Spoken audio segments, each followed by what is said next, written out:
வணக்கம் நேர்களே, இன்னைக்கு நாம பார்க்கக்கூடிய பதிவு ஜூன் மாத பலன்கள். இந்த மாத பலன்கள் கணிக்கும் போது இந்த மாத கிரகங்களின் பெயர்ச்சிகளும் அந்த மாத கிரகங்களின் தன்மைகளும் ஒரு முக்கியமான ஒரு மாற்றத்தை நிர்ணயிக்கக்கூடிய ஒரு கிரகங்களாக இருக்கு. இப்போ நம்ம ஒவ்வொரு பெயர்ச்சியும் பார்த்தீங்கன்னா வருட பலன்கள், அடுத்து கிரகங்களின் சனி, ராகு, கேது, அடுத்து குரு பகவானினுடைய பெயர்ச்சியெல்லாம் பார்க்கும்போது இந்த கிரகங்கள்லாம் உங்களுக்கு வருட பலன்களை தீர்மானிக்கின்றன. ஆனால் ஒவ்வொரு மாதத்திலையும் நடக்கக்கூடிய சில பிரச்சனைகள், ஒவ்வொரு நாளும் பார்த்தீங்கன்னா ஒரு பெரிய கண்டமாக போகக்கூடிய சில நிமிடங்கள்லாம் இருக்கும். இந்த நேரத்தில் என்ன நடக்க போதோ, இந்த நேரத்தில் என்ன மாதிரியான சில தொந்தரவுகள் வரப்போதோ, சில பேருக்கு அலுவலகத்துக்கு போகிறதுக்கு முன்னாடியே ஏண்டா போகிறோம் அப்படின்ற மாதிரியாக ஒவ்வொரு இடத்துலையும் ஒவ்வொரு நாளுக்கும் சில பிரச்சனைகள் வரும், சில சந்தோஷமான ஒரு அமைப்புகளும் வரும். இதுக்கு எல்லாத்துக்குமே காரணம் இந்த மாத கிரகங்கள் தான். இந்த மாத கிரகங்களினுடைய தன்மைகள் அப்படின்னு பார்க்கும்போது ஜூன் மாதத்துல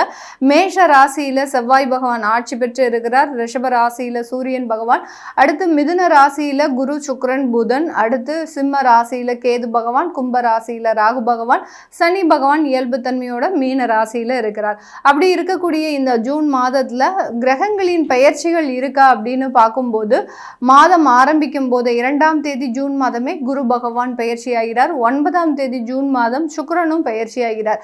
குரு பகவான் அந்த உச்ச பெற்ற சூழ்நிலைக்கு வர்றார். அது அடுத்து பார்த்தீங்கன்னா அந்த சுக்கிரனும் மிதுன ராசியிலிருந்து கடக ராசிக்கு பயிற்சியாகி வருகிறார். அப்போ வருமானங்களை குறிக்கக்கூடிய இந்த கிரகங்கள் குருவும் சுக்கிரனும் சேர்ந்து 4ஆம் இடமான, அதாவது காலபுருஷனுக்கு 4ஆம் இடமான கடக ராசியில இந்த மாதத்துல சேர்ந்து பயணிக்க போது இதனால நிறைய ஒரு சேஞ்சஸ் அப்படின்றது எல்லா ராசி என்பர்களுக்குமே கிடைக்கும்.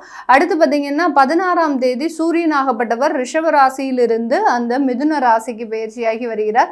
செவ்வாயாகப்பட்டவர் 21ஆம் தேதி ஜூன் மாதம் அந்த மேஷ ராசியிலிருந்து ரிஷப ராசிக்கு பயிற்சியாகி வருகிறார். 23ஆம் தேதி புதனாகப்பட்டவர் தன்னுடைய சொந்த ஆட்சி வீடான அந்த மிதுன ராசியிலிருந்து கடக ராசிக்கு பயிற்சியாகி வர்றார். அப்போ இந்த மாதத்துல 1/1 கிரகங்கள் எல்லாமே பயிற்சியாக போகுது.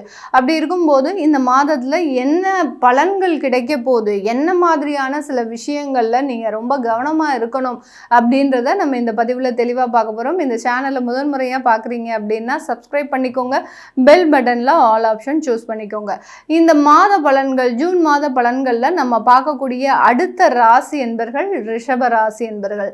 ரிஷப ராசி என்பர்களுக்குன்னு சில ஸ்பெசிஃபிக்கான குணம் அப்படின்னு பார்த்தீங்கன்னா, தன்னுடைய குடும்பத்தில் இருக்கக்கூடிய நபர்களுக்கு ஏதோ ஒரு தன்மான பாதிப்பு, அதாவது கணவரை யாராவது வெளியிடத்தில் தப்பாக பேசிட்டாங்க அப்படின்னா அதனால மிகவும் ஒரு மிகப்பெரிய அளவுக்கு வருத்தப்பட்டு அந்த கணவரினுடைய சுய கௌரவத்தை மிகவும் பெரிய அளவுக்கு பாதுகாப்பவர்கள் இந்த ரிஷப ராசியில் இருக்கக்கூடிய ஒரு நபர்கள். இந்த ரிஷப ராசியில் இருக்கக்கூடிய அந்த நபர்களுக்கு சுய கௌரவம் அப்படின்றது மிகப்பெரிய அளவுக்கு இருக்கும். பணம், வருமானம், உறவுகள் இதெல்லாமே அடுத்தபட்சம் தான். தன்மானத்தோட வாழணும். நம்ம இவ்வளோ உழைக்கிறது, இவ்வளோ ஒரு சமுதாயத்தில் ஒரு ஆளாக இருக்கிறதுக்கு எல்லாத்துக்குமே காரணம் அந்த சுய கௌரவம் தான். அந்த சுய கௌரவத்துக்காக தன்னைத்தானே சில இடத்துல மிகவும் மாற்றிக்கொள்ளாதவர்கள் இந்த ரிஷபராசி என்பர்கள். இதனாலவே நிறைய ரிஷபராசி என்பர்கள் பார்த்தீங்கன்னா தனிமை விரும்பிகளாக இருப்பாங்க. எங்கேயாவது பொது இடத்துக்கு போனால் தானே ஏதாவது பிரச்சனை வரும். அதனால சில இடத்துல ஃபங்க்ஷன்ஸ் எல்லாம் அட்டன் பண்ணவே மாட்டாங்க, உறவுகளையும் பார்க்க மாட்டாங்க. ஏன்னா ஏற்கனவே அவர்கள்கிட்ட அதிகப்படியாக ஒரு தேவையில்லாத பிரச்சனைகள் இருந்திருக்கும், அந்த தன்மானம் அந்த இடத்துல பாதிக்கப்பட்டு இருந்திருக்கும். அதனால இந்த மாதிரியான பொது இடங்களுக்கோ அல்லது உறவுகள் மத்தியில் கூடுவதற்கோ அதிகப்படியாக விருப்பப்படாதவர்கள் நம்ம ரிஷபராசி என்பர்கள். இந்த ரிஷபராசி என்பர்களுக்கு இவர்களினுடைய ராசி அதிபதி அப்படின்னு சொல்லக்கூடிய அந்த சுக்கிரனாகப்பட்டவர் இந்த மாதத்துல உங்களுடைய உபஜயஸ்தானமான அந்த கடக ராசியில பிரயாணிக்க போறார். இந்த கடக ராசி அப்படின்றது பார்த்தீங்கன்னா ஒரு நீர் ராசி. அப்படி இருக்கும்போது அந்த இடத்துல உங்களுடைய ராசி அதிபதி சுக்கிரன் பயணிக்கும் போது இந்த காலகட்டம் நீங்கள் அதிகப்படியாக ஒரு வெளியூர் பிரயாணத்தை விரும்பக்கூடிய ஒரு நபர்களாக இருப்பீங்க. அடுத்து பார்த்திங்கன்னா அலுவலக ரீதியான ஒரு சுற்றுப்பயணங்கள் அப்படின்றது அதிகப்படியாக இருக்கும். அடுத்து ஒரு மென்டல் டென்ஷன் அப்படின்றது அந்த வருமானத்தில் இருக்கும். அந்த வருமானத்தில் இருக்கக்கூடிய அந்த நிதி பற்றாக்குறை அப்படின்னு சொல்கிறோம் இல்லையா, எவ்வளோ சம்பாதிச்சாலும் போத மாட்டேங்குது மேடம், மாதம். ஏதோ ஒரு இடத்துல நம்மளுக்கு துண்டு விழுந்துக்கிட்டே இருக்கு அப்படின்னு சொல்லக்கூடிய அளவு இருக்கு. அந்த ஃபினான்ஷியல் ஸ்ட்ரகிள்ஸ் அப்படின்றது இந்த இடத்துல கொஞ்சம் அதிகரிக்கக்கூடிய ஒரு மாதமாக தான் இந்த ஜூன் மாதம் இந்த ரிஷபராசி என்பர்களுக்கு இருக்கும். அதுபோக உங்களுடைய ராசியின் மீது செவ்வாய் பயணிக்கிறார். இது ஒரு முக்கியமாக கவனிக்க வேண்டிய ஒரு தருணம் தான். ராசியின் மீது செவ்வாய் பயணிக்கிறது இந்த மாதத்தின் பிற்பகுதியில தான் பயணிக்கிறாரு. அது உங்களுக்கு ஒரு 12ஆம் தேதிக்கு மேலே இருந்தே உங்களுக்கு பாதிக்கப்படக்கூடிய ஒரு டைம். அதாவது அந்த பிளானட்ஸோடைய ஒரு விஷயங்கள் ஒரு நகர்வதற்கு ஒரு முன்னாடியிலேயே நமக்கு அதனுடைய பாதிப்பு அப்படின்றது அதிகப்படியாக இருக்கும். அதனால இந்த ரிஷபராசி என்பர்கள் இந்த மாதத்துல கோபம் அதிகமாக வரும். ஜூன் மாதம் அப்படின்னு சொல்லும்போது இந்த ரிஷபராசி என்பர்களுக்கு கோபப்படக்கூடிய ஒரு நபர்களாக தான் இருப்பாங்க. வெளியிடத்துக்கு போனா ஒரு கடிந்து பேசுறது, யாரை பார்த்தாலும் உங்களுக்கு கோபமா வரும், யாரை பார்த்தாலும் உங்களுக்கு எதிரியாக தோணும். அந்த மாதிரியாகலாம் இருக்கக்கூடிய ஒரு நேரமாக தான் இருக்கு. இது எல்லாத்தையும் ரொம்ப கண்ட்ரோல்டா வச்சுக்கோங்க.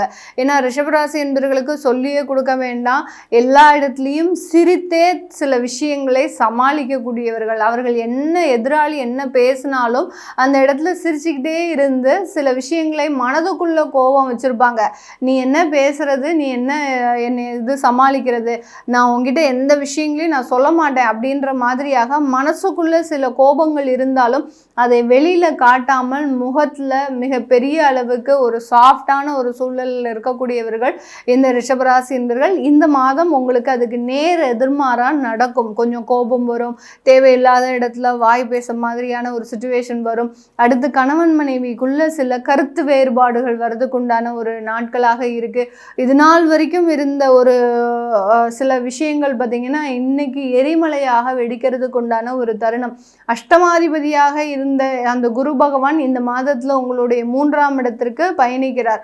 ஆனா அந்த 2ஆம் இடத்துல அந்த புதன் ஆட்சி பெற்று இருக்கிறார். அடுத்து அங்க சூரியனும் வரப்போறார். இந்த மாதிரியான இந்த இடத்துல பார்த்தீங்கன்னா உங்களுக்கு அந்த குடும்பத்துல இருக்கக்கூடிய சில நபர்கள்னால தேவையில்லாத சண்டை சச்சரவுகள், அடுத்து பார்த்தீங்கன்னா தேவையில்லாத ஒரு கருத்து வேறுபாடுகள் இதெல்லாமே வரும். குடும்பத்துல இருக்கக்கூடியவர்கள் உங்க பேச்சையே கேட்க மாட்டாங்க. அந்த அளவுக்கு அவங்களால சில தொந்தரவுகள் அப்படின்றது வரதுக்குண்டான ஒரு நேரம். இதெல்லாமே சரியாகுமா? முதல்ல அதை தான் நம்ம பார்க்கணும். இந்த ரிஷபராசி என்பவர்களுக்கு முழுமையாக நிவர்த்தி அடையக்கூடிய ஒரு தருணம் தான். குடும்பத்தில் இருக்கக்கூடிய நபர்களால் சின்ன சின்ன பிரச்சனைகள் வந்தாலும் அதை பெரிய அளவுக்கு நீங்கள் மனதில் போட்டு குழப்பிக்கொள்ளாமல் இவர்கள் இப்படி தான் அப்படின்னு நீங்கள் நினச்சிட்டு போயிட்டீங்க அப்படின்னா மிகப்பெரிய அளவுக்கு மாற்றங்கள் வரக்கூடிய ஒரு மாதமாக தான் இருக்க போது. வேலை ரீதியான விஷயத்தில் ரொம்ப கவனமாக இருக்கணும். வேலையில் சில மாற்றங்கள், பதவி மாற்றங்கள், அடுத்து பார்த்திங்கன்னா இடமாற்றங்கள் எல்லாமே வர்றதுக்குண்டான ஒரு மாதமாக தான் இருக்க போது இந்த ரிஷபராசி என்பது. அதை எல்லாத்தையுமே ரொம்ப சர்வசாதாரணமாக எளிதாக நீங்க கையாளும் போது அதுல இருக்கக்கூடிய சில பிரச்சனைகள் உங்களுக்கு பெரிய அளவுக்கு மாற்றத்தை கொடுக்காது. ஏதோ ஒரு அரசாங்க உத்தியோகத்துல ஒரு டிரான்ஸ்ஃபரே கிடைக்குது அப்படின்னா உங்களுக்கு சில வழக்குகளே உங்க மீது வருது அப்படின்னா அதை ரொம்ப எளிதாக கையாளும் போது அதுல இருக்கக்கூடிய பிரச்சனைகள் மிகவும் பெரிய அளவுக்கு உங்களுக்கு துன்பத்தை கொடுக்காது இந்த ரிஷபராசி என்பவர்களுக்கு இந்த ஜூன் மாதத்துல. இது எல்லாமே நம்ம கோச்சார நிலவரப்படி பலன்களை கணிச்சு சொல்லியிருக்கிறோம். உங்களுடைய சுய ஜாதக திசாபுத்தி பலன்கள்ல ரிஷபராசி என்பவர்களுக்கு மேக்சிமம் நபர்களுக்கு பார்த்தீங்கன்னா திருமண வரன்கள் பார்க்கறதுல ரொம்ப ஒரு டஃப்பான ஒரு ஜாபாக தான் இருக்கு. அவர்களுக்கு வரன் தேடக்கூடிய முயற்சிகளில் மிகப்பெரிய அளவுக்கு ரிஸ்கான சில விஷயங்கள்லாம் இருக்கு. ஏன்னா வரன் பார்க்கும்போது இந்த பொண்ணு நல்லா இருக்குமா, நல்ல கேரக்டராக இருக்குமா, தன்னுடைய பையனுக்கு நல்ல ஒரு உகந்த ஒரு மனைவியாக இருப்பாளா, அதே மாதிரி கணவனுக்கு பையனை வரனா பார்க்கும்போது இந்த பையன் நல்லா சம்பாதிப்பானா, நல்ல சொத்து சுகங்கள்லாம் சேர்ந்து வைப்பானா, தன்னுடைய மகளை ஒரு துன்பப்படுத்தாமல் வச்சிருப்பானா, இந்த மாதிரியான சில ரிஸ்க் ஃபேக்டர்ஸை பார்த்து இந்த ரிஷபராசி என்பவர்களுக்கு அந்த வரன் தேடக்கூடிய சில விஷயங்கள்ல மிகவும் ஒரு கடினமான ஒரு முறை அப்படின்றது இருக்கு. இது எல்லாத்தையுமே உங்களுடைய திசாபுத்தியின் மூலமாக, உங்களுடைய ஜாதகம் மூலமாக எளிதாக நிவர்த்தி செய்ய முடியும். அதை நீங்க பார்க்கணும் விருப்பப்படுறவங்க கீழே இருக்கிற நம்பருக்கு வாட்ஸ்அப்ல அப்பாயின்மெண்ட் வாங்கிக்கிட்டு நீங்கள் கன்சல்ட் பண்ணிக்கலாம். உங்களுடைய குழந்தைகளுக்கு ஜாதகம் எழுதணும், நியூமராலஜி படி பெயர் வைக்கணும்னு நினைக்கிறவங்களும் கீழே இருக்கிற நம்பருக்கு வாட்ஸ்அப்பில் மெசேஜ் அனுப்புங்க. அதற்குண்டான விவரங்கள் தெரிய வரும். உங்களிடமிருந்து விடைபெறுவது உங்கள் ஆஸ்ட்ரோ பூர்ணா. நன்றி, வணக்கம்.